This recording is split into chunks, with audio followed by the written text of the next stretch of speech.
이태원 참사 유가족들이 직접 마련한 시민 분향소가 본격적인 운영에 들어갔습니다. 이번 참사에 대한 책임 소재를 수사하고 있는 경찰청 특별수사본부는 1차 책임자들에 대한 신병 처리를 앞두고 보강 수사에 주력하고 있습니다. 현장에 취재기자가 나가 있습니다. 안동준 기자. 네, 서울 이태원 광장에 나와 있습니다. 네, 아직 이른 시각이긴 한데 뒤로 보니까 추모객들 모습이 보이네요. 네, 출근 시간부터 이곳 시민분향소를 찾는 추모객들의 모습을 종종 볼 수 있었습니다. 시민분향소는 어제 오후 5시쯤 설치를 마치고 운영에 들어갔는데 지금까지 유족들을 포함해 추모객 200여 명이 이곳을 찾은 것으로 추산됩니다. 시민분향소는 참사 유가족들이 모인 12구 이태원 참사 유가족협의회 주도로 설치된 추모 공간인데요.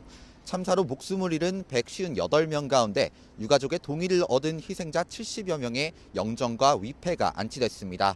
유가족 측은 이제라도 희생자들의 영정과 위패를 모시고 진짜 추모를 시작하겠다는 뜻을 담아 분향소를 설치했다고 설명했습니다. 앞서 유가족들은 유족들의 소통 공간과 추모 공간을 마련해달라고 요구했는데요. 정부가 이를 수용해 새로운 공간이 만들어질 때까지 분향소를 운영할 수도 있다는 뜻을 밝혔습니다. 내일은 이태원역 앞에서 49제를 열고 희생자들의 안타까운 죽음을 기릴 예정입니다. 1차 책임자들에 대한 구속영장은 언제 신청하는 건가요?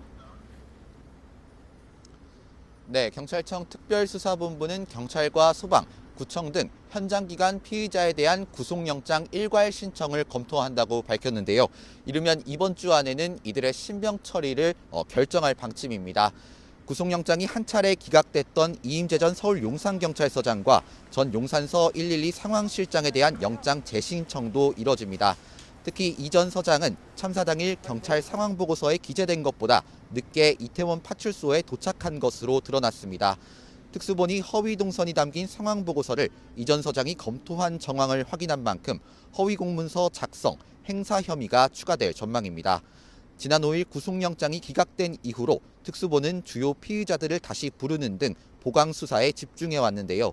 특수본이 구속수사 필요성을 강조해온 만큼 이번 신병 확보 여부에 따라 앞으로의 수사에 힘이 실릴지도 결정될 것으로 보입니다. 지금까지 서울 이태원 광장에서 YTN 안동준입니다.